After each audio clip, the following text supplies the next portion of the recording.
And now we are so grateful and appreciative of our colleague, Dr. Paul Klumpe, who is going to be our moderator for the evening.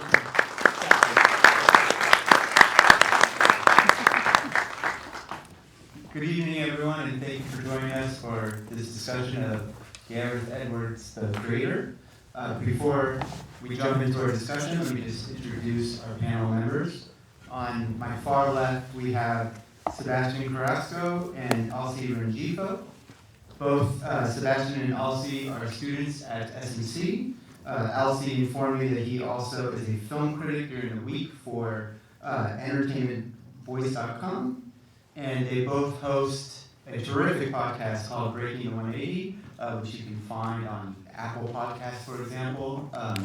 And on that podcast, they spend the time, usually an hour to 2 hours, discussing contemporary films. So highly, highly, highly recommend that. In the middle, we have a person who needs really no introduction, I'm sure.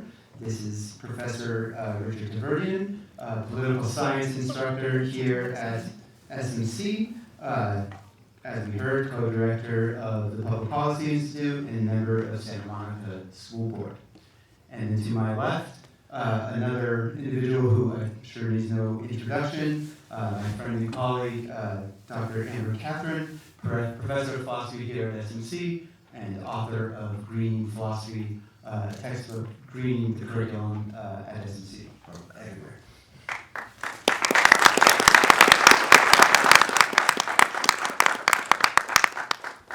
Okay, so let me start with a pretty straightforward question. Maybe we'll just start from the far end of the table and work our way over.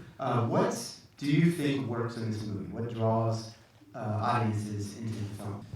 Well, first and foremost, I think this is one of those really fantastic movies that draws you in by its aesthetic, its atmosphere, its visuals. But then throughout the course of the film, it starts to reveal more layers to, I think, pretty significant questions we face as a society now, but also posing questions about where we're going with technology, specifically artificial intelligence. Yeah, I think the movie works at the same level that Sebastian just mentioned about aesthetics. But Gareth Edwards, he's also a fantastic speculative filmmaker, going back to his early films. I don't know how many of you have seen Monsters from 2010, the movie that made him a name where he imagines a UFO or an alien race crashing in Central America, and these two white journalists then have to illegally cross the border back into the United States. And then in 2014 made Godzilla, which uses a lot of climate change symbolism to, use that idea of Godzilla as a kind of reckoning that humanity has to face for how we've treated the planet. And now with the creator, he makes this really wonderful, imaginative movie that is about so many things. It's about our relationship to technology, where artificial intelligence is going. But it's also, watching it again, it's also about how, at the end of the day, we're still more dangerous than the machines, right? As we see in the headlines right now. So the symbolism of the film works very, very well. Thank you. I want to say thank you to everybody coming again this evening. It's really great. This is the biggest numbers we've had for the Spring Symposium since post-COVID, so it's a big shout out to all of you. Thank you so much. I love movies, as I think my students know, and anybody who knows me, I'm a big movie fan, as I'm sure you are too, and the aesthetic's stunning. But I'm also a student of the late Bell Hooks, and so whenever I see a film, I'm always taking it apart, deconstructing. This film caught my attention quickly because of the aesthetics and really the attraction of that, of the portrayal as a sci-fi fan. I like that very much.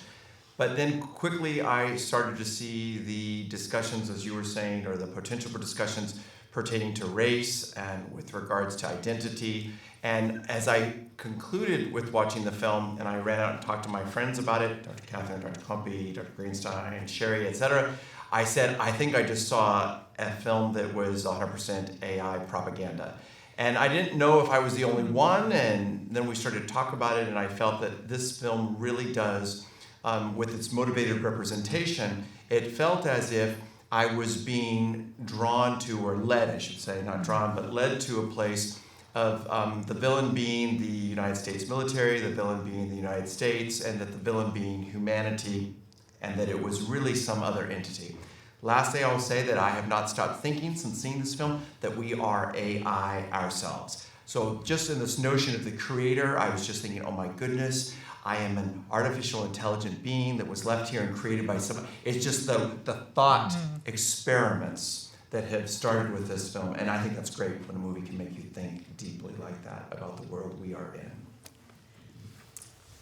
I thought that the atmospheric resonance of the countrysides, which were very reminiscent of Vietnam. I'm pretty sure most of you do not have memories of the Vietnam War, but the hillsides, the rice paddies, the people, there were also images that suggested Tibet, lots of Eastern spiritual images, very popular in the American sort of hipster spirituality movement these days.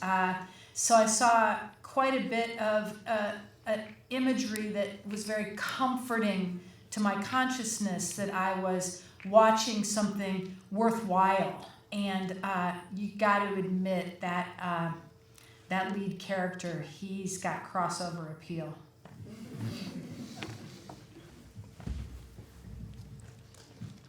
Okay, so I have another question for our resident renegade film critics to the far left. So Professor Catherine mentioned the ways in which this movie conjures up memories of Vietnam. I'm wondering if you can talk to us about some of the cinematic connections between this film and classic American Vietnam War films, and also, and maybe this would be for everybody as well, if this film suffers any of the same oversights or problems that we see in classic American films about Vietnam. Aesthetically, yes, it's obvious that Edwards is referencing movies like Apocalypse Now, like Platoon, Full Metal Jacket, in that grit, that low-key lighting he uses in scenes that take place in urban centers that I guess are meant to evoke places like wartime Saigon. If there's any blind spots, it's tricky with a movie like this because here the adversary is the machine, right? The AI. In Vietnam War movies, the great challenge was always, when are we going to see the voice of the Vietnamese, right? Even movies that were anti-war films, the Vietnamese are kind of always relegated to the background. In Apocalypse Now, they kind of have no voice, right? In Platoon, made by a war veteran, they're also shadowy figures and guerrillas in the night and in the jungle.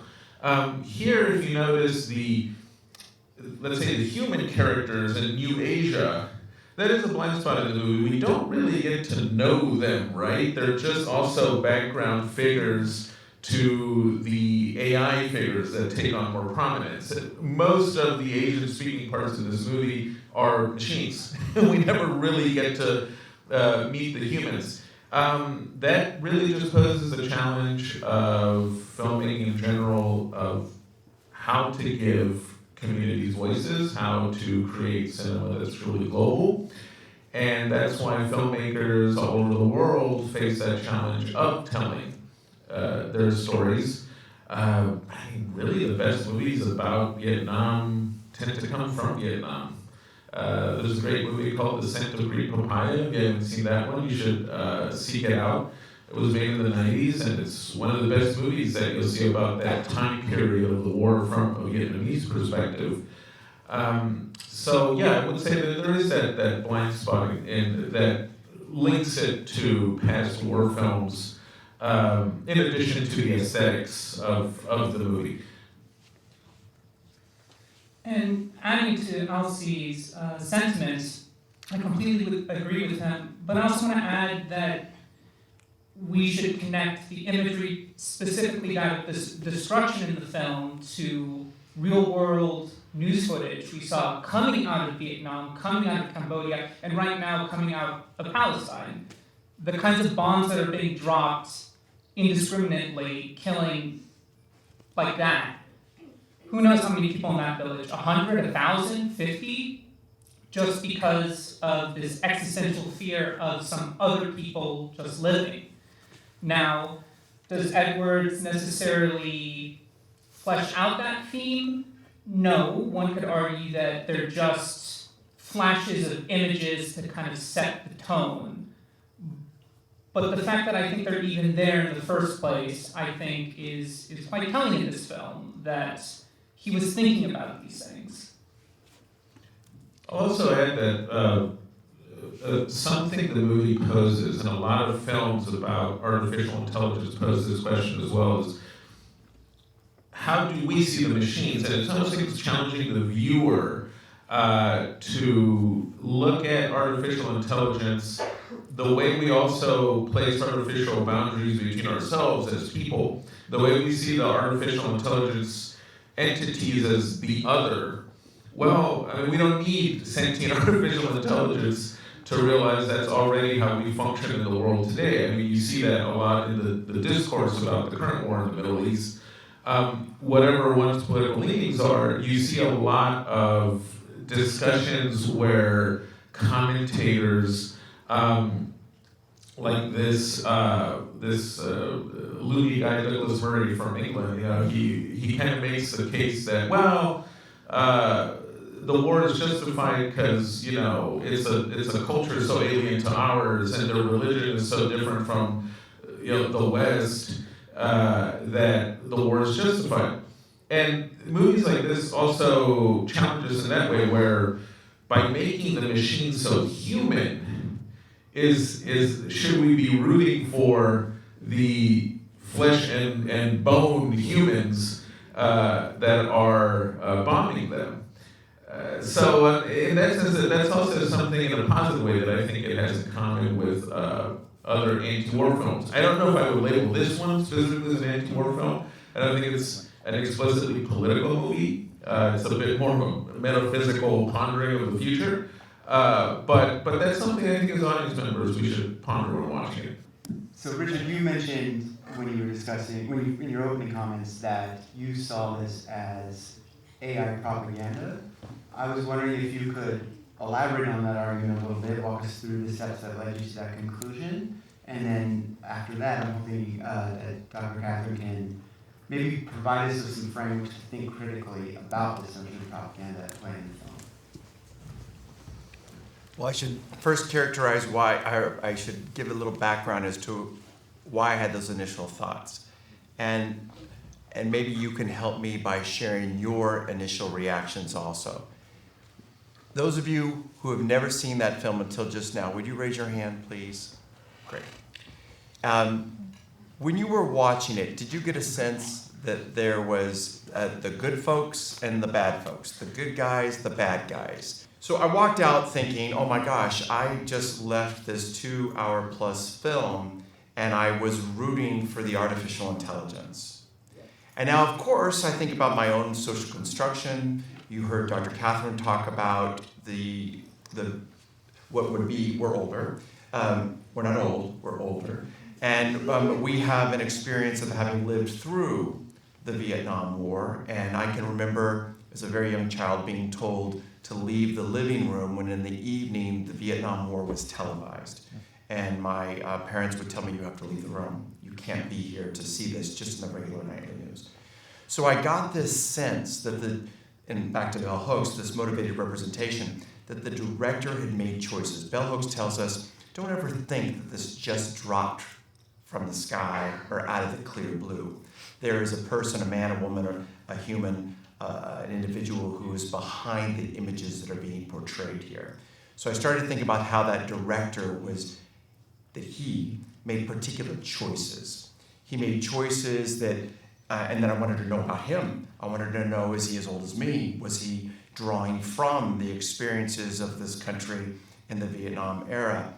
It was very clear to me that when I say that I felt it was, the American military and that the Western world is the villain here.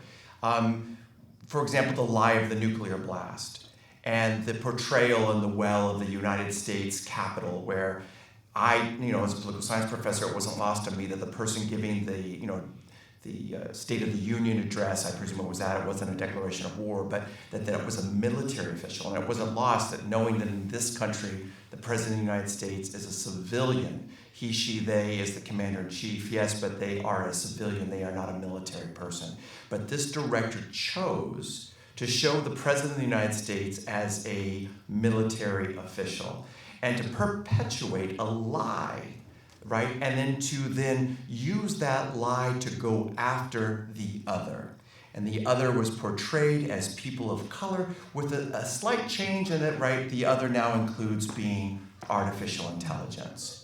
So for me, I walked out just feeling gobbledygook inside. Is that a word? No, it's just like I felt kind of like sick to my stomach that I walked out because I really liked the movie.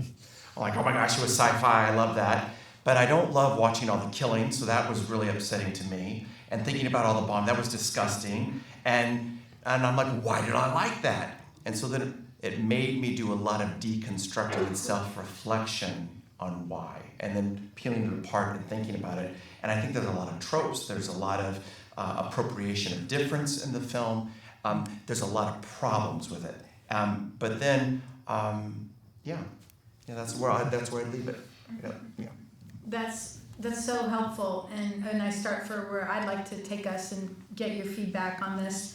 I think the question this week is, what is the threat that AI presents? And the Hollywood actors and script writers feel the threat that AI might be taking their jobs. I'm sure you heard the news about Scarlett Johansson today is claiming that ChatGPT folks basically stole her voice. And then in education, we tend to be worrying about education undermining the potential for students to think for themselves, the temptation to use AI to answer questions that are posed by professors to get you to really think can be answered so much more efficiently by AI, leaving the thinking aside and just moving in a very transactional way from the assignment to the grade.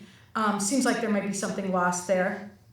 And I think, there's a lot of talk about in philosophy about the difference between AI and humans. And I think one essential difference is that AI is programmed and humans have the capacity for making judgments. And so, to the extent that judgments are something other than the product of programming, to the extent that you think you have the ability to make a judgment or to think for yourself, we are different than machines. But I started thinking when I was watching the movie, that's not the right question. The question isn't what threat AI presents to us. The question of this movie is, what is the threat to AI? And I think the theme this week is the promise and peril of AI. And I think the promise of AI is corporate profits, and the peril of AI is government regulation. So let's think about how AI is depicted. AI in this film, like Ex Machina, I don't know if you saw that film, but that was the film where AI was the beautiful, sexy woman, also lots of crossover appeal. And in this film, the AI is depicted as the adorable, oppressed, small child of color, mixed race child that's a persecuted innocent who's only wants her people to be free. No sign of servitude to corporate interests on the side of AI. AI is the protector of humans, programmed not to be able to harm humans. And then how is the U.S. government depicted, as Richard said, not as government by and for the people, but as a military machine. No sign of democracy. So I want to make a distinction between good and bad faith propaganda. I mean, everything's propaganda. Political rhetoric is propaganda. I'm not against propaganda. Propaganda has served the interests of social and political movements for change very well. But I think we have to ask, what is the difference between good propaganda, which serves human interests, it's for human autonomy, it's for liberation and equality, and bad propaganda, which serves ruling class interests, which is for the sake of profit, and propaganda, which is in the interest of the ruling class, is at work in America today, where it's providing a means for the few, that is the 1%, the wealthy, to control the many. And so to the extent that the people are imbibing propaganda that makes them think that the quintessential democratic experience is to become a billionaire, is to become very wealthy, instead of to become civically engaged, to become a leader and in public service, to the extent that the many are believing that the quintessential hero is Elon Musk, I think that the film serves very well corporate interests. So the war in Vietnam was wrong. And so by associating AI with the people that were wronged in that war, this propaganda makes us side with the forces of evil instead of democracy that may have the potential to regulate. So every time the cute little Alfie says free AI, and the jokes in the film about the robots just want to be free, just think unregulated AI. And when you think of what the main character is beautiful and is well acted as he did that part, he was a symbol of transformation, where he went from thinking that we should regulate AI, we should control AI, to thinking we should we should save AI and let it be free of regulation. So there's one other association that I noticed here, and propaganda works best when it associates the narratives or stories that we accept as our stories, when it appropriates them. And so it's called creator.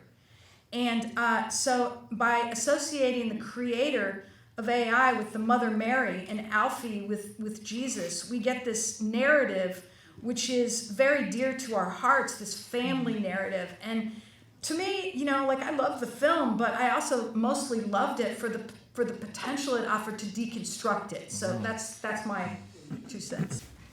I'm really, really happy we opened up this discussion the way we did, because both of you touched on things that we've both been thinking about a lot when talking about this film and associated films. So I'll do my best to try and kind of merge them as best as I can. And if I sound incoherent, I know Alcy will translate for me. So the first thing about how do we deconstruct kind of a binary mode of thinking, right? Is something good or bad? Good propaganda or bad propaganda?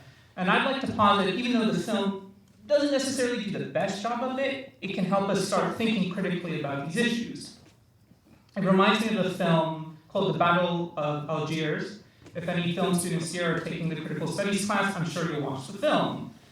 And it would be like asking the question, after having watched the film, well, is the film a pro-terror movie, or is it a paradise for colonialism? But that's not the right framework to think about that movie. The real questions we should be asking, as you both have, is what is the context of this world of French colonialism, or here in this movie, although it's a little bit more tenuous, a kind of military dictatorship and a sort of free state of AI robots. What kind of world could we coexist in? Or, on the other hand, what role will the military play in trying to crush dissent, whether it's legally or illegally? At the very beginning of the movie, when the Radiohead was playing, our main characters kind of looked like mercenaries.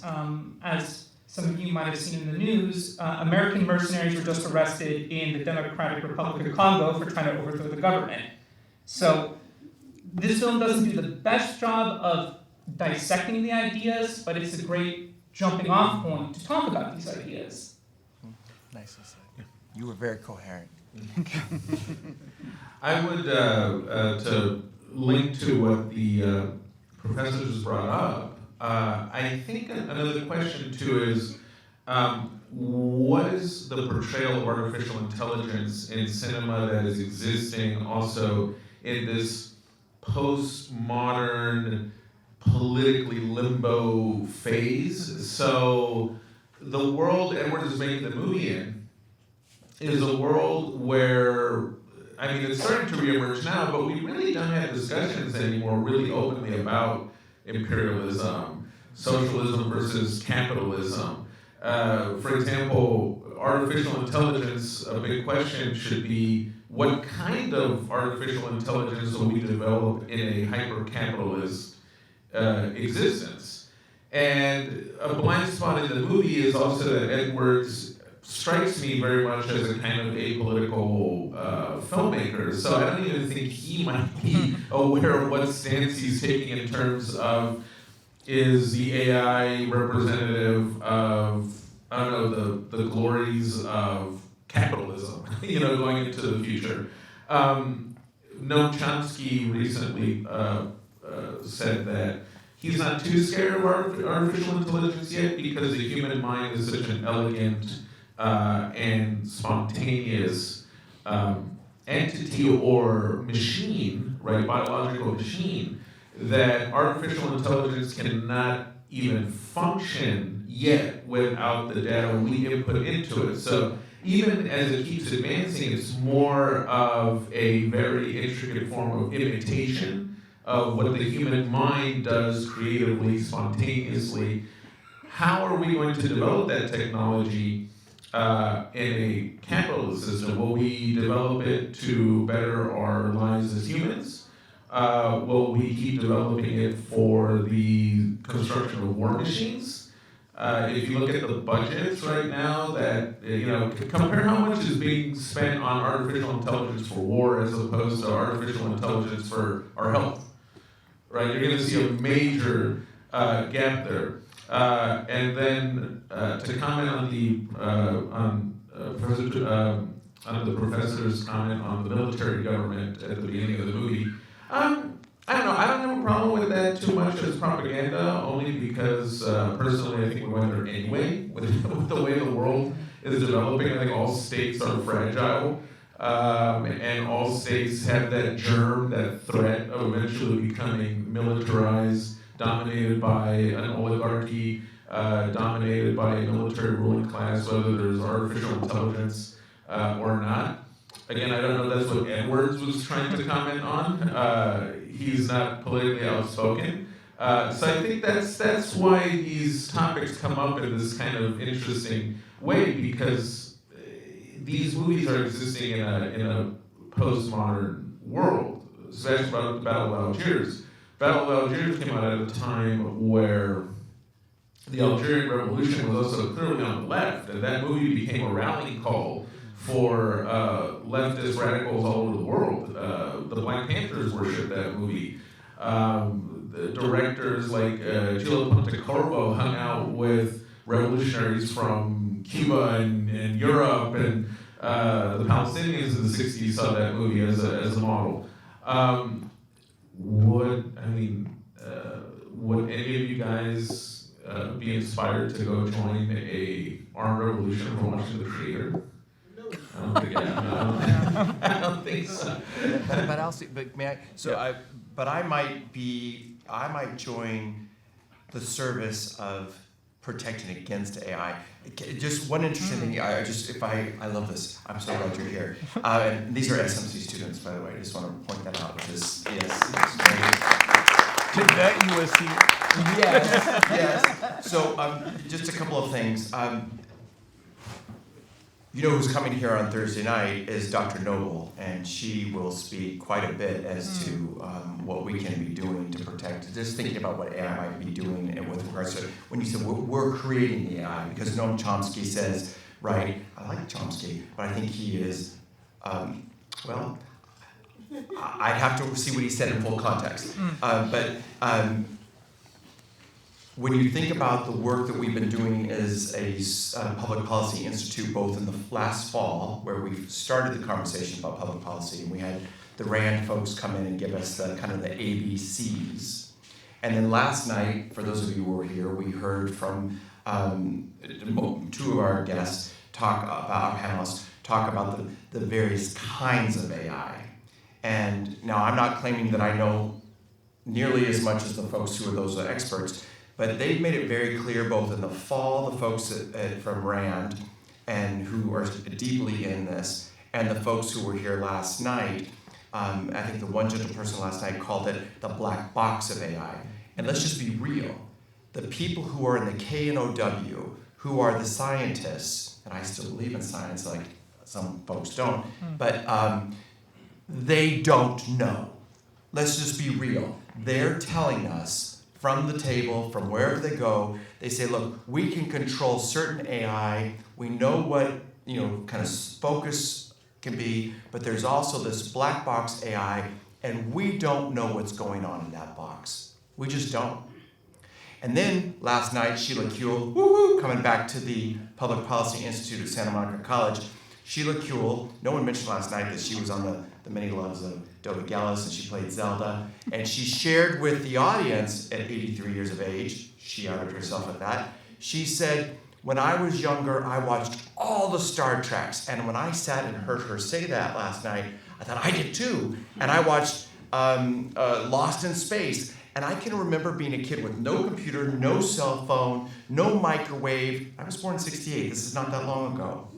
And thinking about these flip phones, oh my gosh, will that happen? And Sheila Kuehl said last night that she watched the first Star Trek, and when she saw Captain Kirk, she said, oh my gosh, that's going to happen. She didn't know when or where or how, but she said, we imagined it. It's going to happen. And so when I hear that Noam Chomsky says, oh, we don't need to worry, you talk about the military use of AI. And wouldn't it be great if AI funding or funding for AI was for these good purposes, like to cure cancer, to help us with our health? But we know who's using AI. We know who created the internet. We know who is farther ahead. So when I see a film like The Creator, I get all the other parts that I love the movies you're mentioning. I love them too. But I'm thinking, oh shit, this is real. And we're not paying attention. And when we do come to understand what's maybe happening in that box, it might be too late in the sense of caring about democracy with a lowercase d. It might be too late. And we are just being duped. That's what I think about. I'm like, oh my gosh, why aren't we focused more on the perils? Yeah, so the fact of the matter is that the military-industrial complex is the creator of AI. And so the film kind of reverses the narrative by making us think that, the military-industrial complex is trying to kill this great new thing. I mean, who doesn't love playing around on ChatGPT? And Alfie, again, is so cute. And notice in the film, there's the robots that are made by people that have donated their images, and think about how your image, your face has been downloaded into AI by TikTok and other platforms when you go and see like what you would look like if you were, older, all those AI face recognition. You've donated your face already to AI. That when you just consider how you felt about like Alfie getting hugged by Joshua. Let's hug AI and hold it close. So let's kiss AI. And then ask yourself if you would have felt the same way towards any of the other AI that was depicted in the film that didn't have a human face to it. Did you want to get cozy with any of those machines that were just not looking like humans? And so one of the things that science fiction, and they call it science fiction for a reason, is that it is a long-standing technique to make AI or cyborgs, some kind of hybrid between machines and humans, look like humans so we can relate to them. And because we have evolved to be the kind of creatures that respond to human faces, especially we respond to tears and to joy, this is a technique, a motivated representation that is designed for, again, propagandistic purposes. And whether Edwards had an agenda or not is sort of a side question, because what the film is reflecting is the global capitalism's interest, the military-industrial complex's interest in you being against the regulation of AI by democratic forces, by asking, how does this serve the people?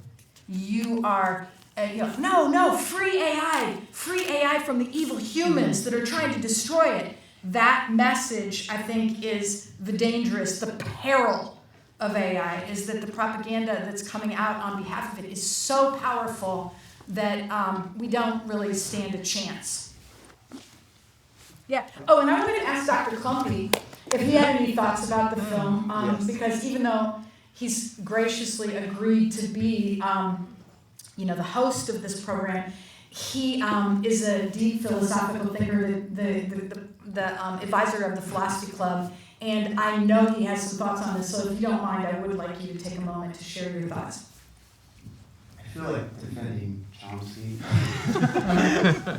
I don't know the context of Chomsky on AI and whether it's a threat or not, but I do. I'll just quickly say it was during a talk where a student specifically asked him, "Professor, are you terrified of it? What do you think is going to happen?" And now he's got that Socrates beard going, and and he gave that whole answer, which you can find online if you look it up. But so in terms of the defense, though, Chomsky tells us that when we're thinking about issues like propaganda and the creation of ideology and the manufacturing of consent, we have to think not just about the people on the TV, the people making the movie, but the people who own it as well, and what their invested interests are. And so, as everybody is saying, and everybody on the panel is saying, regardless of what Gareth Edwards' political opinion is, he's backed by lots of people with lots of money, with lots of invested interests in AI, right? And the movie came out in the thick of the writing strike, which was in part about replacing writers with ChatGPT, getting the writers out of the way so that they can make more profit. And so, I think as we think about the film in the context in which it came out, thinking about those strikes in particular is really, really important. And then also defending Chomsky is important. Well, I'll even quickly add that the reason we're having this discussion too, I think, is because humanity is facing a transitional period, kind of like the rise of the Industrial Revolution, right? So everything is changing, and these technologies are going to change everything about how we live, how we interact with each other, how we see the world. And on a funny, hopeful note, well, I guess it's hopeful depending on where you lean politically, but the same way the Industrial Revolution gave rise to these thinkers like Karl Marx and Blanqui and Bakunin and these radical revolutionary thinkers who were then trying to see how to give a voice to the masses whose lives were being impacted by the Industrial Revolution. Maybe that's what's going to happen as AI keeps advancing and keeps changing everything. We're going to see people start pondering new ways on how to change the world and restructure society. I mean, I'll quickly add to a question the professor posted earlier on how AI is affecting Hollywood. There was a good article this morning on IndieWire, a fantastic film news site, on how one of the fears of AI is also that there's this fantasy that, if we let the machines do all this stuff for us, the cost of things is going to go down. Not so, because it's still, as you guys were saying, a corporate capitalist system that these films are being made in. It's probably just going to make things more expensive. And the writer uses the example of the creation of the machine gun. How the machine gun, changed warfare, but it didn't get rid of armies. It didn't get rid of the military-industrial complex. It just altered it. And artificial intelligence, in its current state, before it becomes, the Matrix or Terminator, in its current state, that's what it's also going to do to the entertainment business. It's going to alter it in negative ways and expensive ways. what the end result is, we still don't know. Just to quickly add on to all of these points, Hollywood Reporter also came out with a really great article about the use of AI in the industry now called Hollywood at a Crossroads. Everyone is using AI, but they're scared to admit it, which touches upon not only how much it's being used, but the ways people get around using it when it's out of the public spotlight. And I think kind of extending the conversation when it comes to capitalism and the way things might be getting out of control, right? The demand for a product, people use it, things get easier, the demand increases. We're kind of seeing that with AI now, but in a different kind of form. Not these robots with guns, but I don't know, I guess the way I like to think of it are ghosts or like echoes of consciousness. There are companies that use something called re-speecher. So if an actor, voice actor passes away, they can basically copy their speech pattern and use them in TV and video games, right? It takes a life of its own. And one other thing that the creator shows us, but other films have done a little bit better, like in Chappie or Transcendence, the quality of those films is another question entirely, but the idea of consciousness being a commodity, literally being transferred onto a thumb drive. The implications of that is both hopeful and terrifying. Terrifying in the sense that the kinds of damage that bad faith actors could inflict, manipulating memory, torturing somebody, right? Imagine transferring your consciousness over and over again to get a confession. On the other hand, people could market that, right? I mean, Facebook already steals all our data, right? These face scanners, I don't know if any of you have seen them at airports when you go into the gate. First of all, they don't consent to take your data, so where's that going? I don't know. But they have your facial biometrics, right? People selling something on the black market. But also, you know, if you're really rich, if you want to live forever, just back up your consciousness, put it in a new body. And we see that a little bit at the beginning of the film when Allison Janney wants to get some information, literally on a thumb drive. I mean, that's kind of wild. I mean, that's the best way to put it. I don't know if anyone has more thoughts on that. I have one. Yeah. I'll quickly say, though, that's an interesting point of consciousness, because we don't really know how to store it yet. Well, I mean, I think your consciousness already is uploaded onto, like you were saying, onto servers, because every time you click, you transfer the contents of your consciousness into the hands of corporations who are profiling your consciousness, and you know, to the extent that you're something more than your consumer preferences, like good for you. But I wanted to say, I really like the point about the paradigm shift from that was undergone during the Industrial Revolution.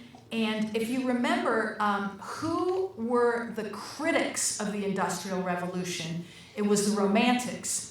And the Romantics said that our best hope is to fortify our relations with the natural world, not to sever our relations with the natural world. And the revolutionary spirit of Romanticism was throw a wrench in the machine for the sake of human well-being, the workers that would lose their jobs to the manufacturing. And so if I have to say, I mean, we don't know where this is going, but if I had to say right now where I was going to side in this, in the conflict zone where these issues are emerging, I see, you know, so many of my students are so excited about AI and its potential. And, you know, I think a lot of people were really excited about the potential of capitalism to liberate us and free us from toiling and from being subject to, you know, nature's control over us. But on the other hand, I think the contemporary movement right now that I would say is behind some of the resistance to AI is the environmental movement. And so I know that there's a big idea that maybe AI can help us to solve climate change, but the truth of the matter is the only thing that's going to help us solve climate change is to get off our addiction to fossil fuels and to turn to renewables and to change our okay, so those are just my opinions. You don't have to agree. I know that Dr. Klumpe wants to ask questions to the audience, but I just want to say something about the consciousness. I caught that too, Sebastian. I think all of us caught it with the thumb drive. I want you to know that there's a project happening right now where there were people my age and older who were asked to sit down and to share their voices voluntarily, give voices, tell their stories and experiences, so that at some point in time, you won't need Alexa or Siri. It'll be grandma. So I miss my grandmother, something terrible. My grandma raised me. Her name was Doris. And there is this idea now that you would willingly give all of your everything, and that then there will somehow be a way which to manufacture that, commodify it, sell it. And that, so you know, that the story went on when I listened on National Public Radio, that, you know, when you're in the kitchen and you're cooking and you want to have grandma's chicken and dumplings, which my grandmother would make, you'd say, hey grandma, how did you make that? And so rather than hearing Siri or with the Alexa, what you've got is your grandma's voice. Yeah. And so we're already there in the sense, right? So I just want to point that out. And when I shared this with my kid, I think she went into a panic attack. I mean, it was just because when you go down this deep hole of thinking what it is, and then I'm not going to say anymore, but I really, how many of you wonder if we aren't AI? I saw some of you nod your head, but when I think about that, maybe the creator, right? Wait, I don't get it. We're the Sims. We are the simulations already. And you're like, my friend Amber and I talk about this, and she's like, no, Jude, we have judgment. We can make choices. I'm like, really? There are people who think. I read articles in the New York Times about free will. Are you saying that we already are the victims of manufactured consent? No, I'm saying that you and I are the alphys, and we just don't. We have the human beings. I don't think this for real. I'm just saying that thought experiment. That's the important point. Yes, that I don't think. Yes. Okay, yeah. Let's hear from the audience. Using the mechanism of the military-industrial complex to deliver this human-adjacent AI packaged perspective to the audience. I'll start by saying that, well, if the military-industrial complex, right, is behind creating a positive image of AI, then as the professors brought up early in the talk, who do you sympathize more with when you watch the movie, right? The being that looks like a robot with the trash can head, or the actual human, the actual robot, the robot that looks like an actual child, like a human. Steven Spielberg poses the same question in his 2001 film AI, Artificial Intelligence, where we're meant to really start caring for this small boy played by Haley Joel Osment, who's a cyborg, who's a artificial intelligence being. So if there is let's say a military-industrial complex agenda behind the movie, that would be it. Again, on a wider note, if Edwards is not, because again, we don't know what he's thinking. On the other hand, if that's not the purpose of the movie, the challenge is how often do we see the enemy as an equal or as human in our own existence right now, and the current conflict in the Middle East. That's why it's such a perfect panorama to explore that. But I would say, yeah, that would be the agenda if the Pentagon put cash into this movie. I mean, that also got me thinking about how the military-industrial complex and the companies that outsources like Raytheon, every year, like clockwork, when Pride Month starts, Raytheon puts out like a pride tweet saying that we love diversity and all that. It's like, well, you're a company that kills children all over the world. Like, why are you selling people this? But they kind of get away with it, and they do it because they know a lot of people will buy into this kind of soft-serve propaganda. And especially when it comes to something like artificial intelligence, yeah, if you can get people to sympathize with children or vulnerable individuals, another aspect the professor brought up was the actual body of artificial intelligence. Going back to German expressionism in Metropolis, one of the first synthetic beings was a woman, ex machina, she's a woman.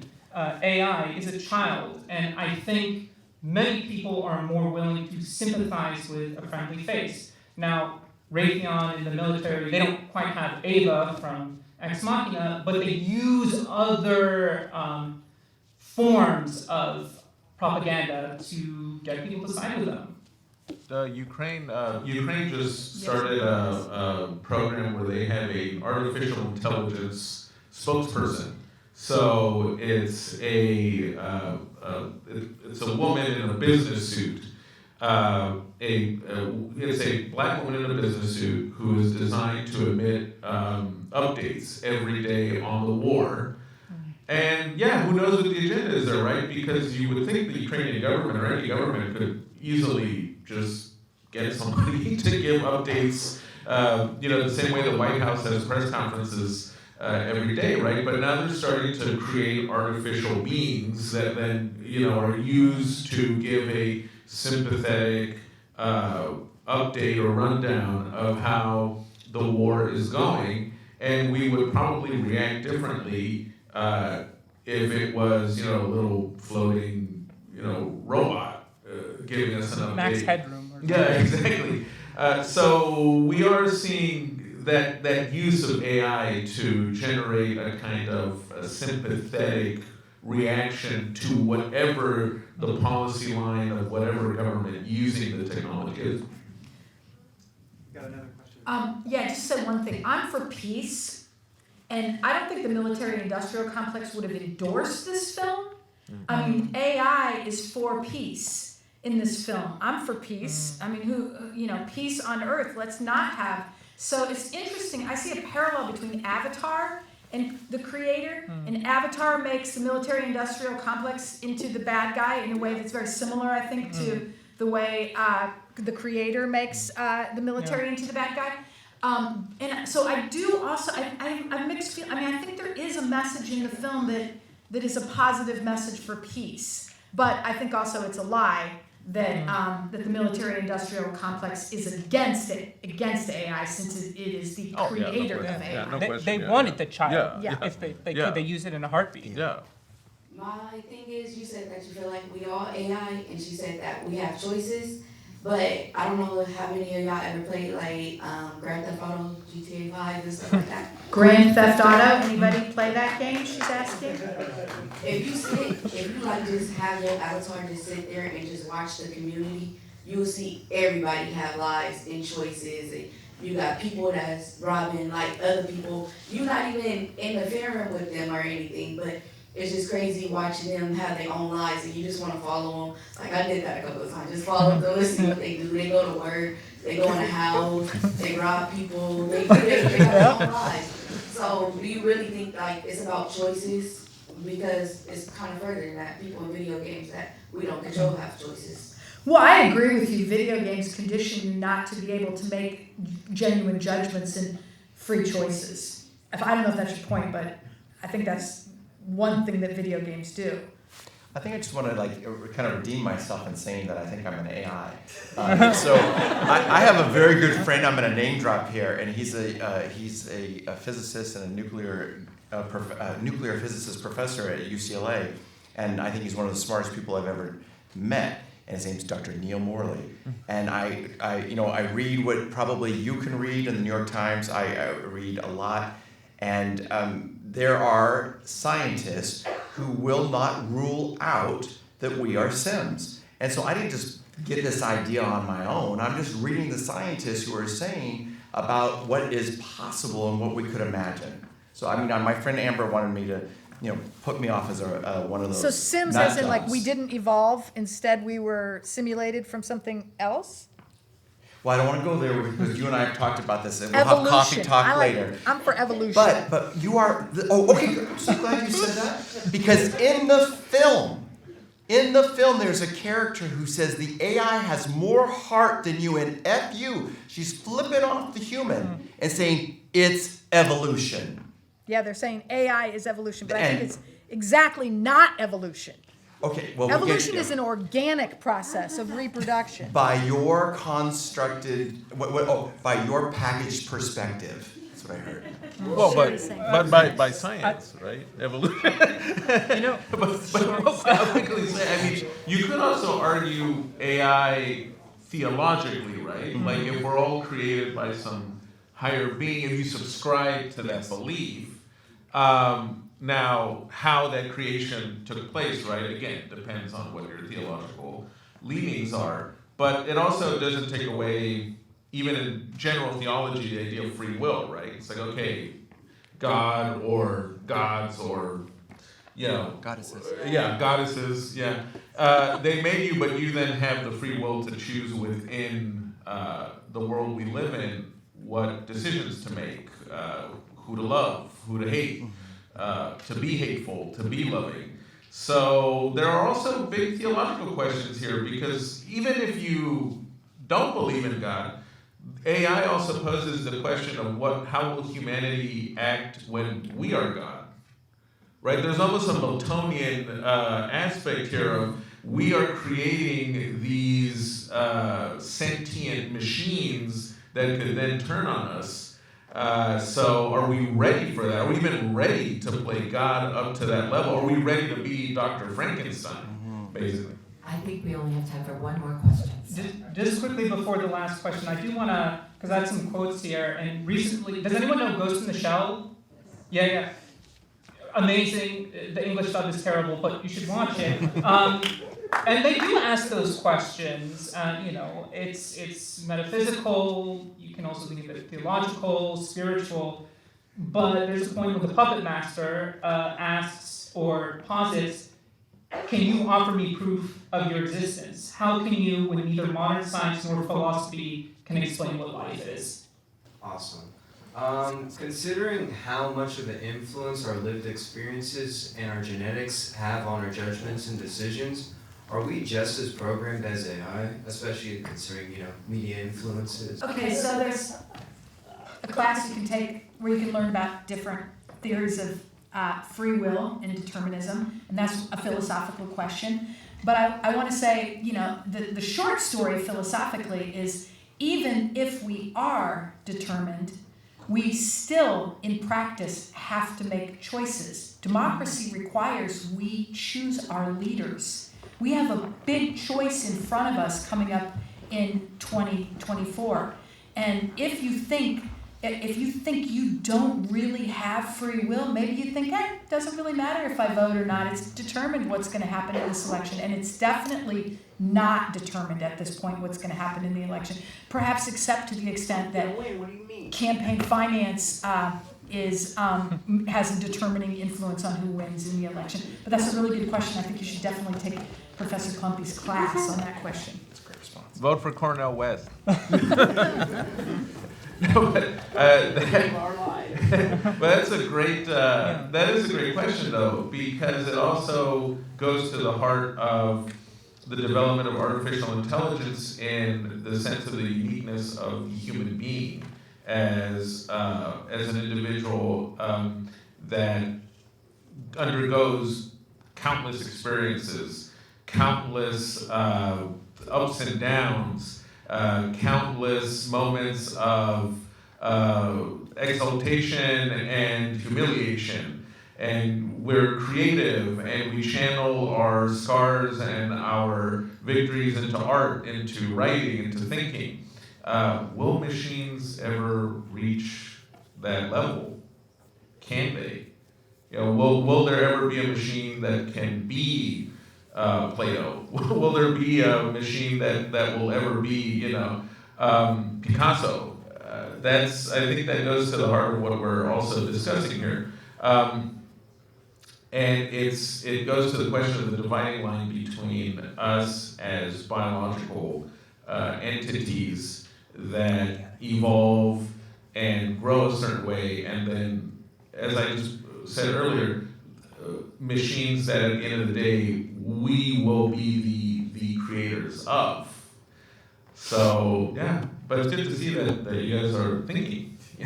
Absolutely, and all of these ideas are just an amazing bridge to tomorrow night's presentation on the world build. This is 15 students have been working for 4 weeks to imagine the future with AI, its promise and its peril. So please join us tomorrow to continue this thought experiment. And then on Thursday evening, we will have our keynote speaker who's exploring a lot of these ideas and premises about what AI is doing and specifically about how to prevent it from exacerbating and perpetuating racism. So I think that will inspire us all. You've all inspired us all, and we are so grateful to all the panelists, particularly our student panelists.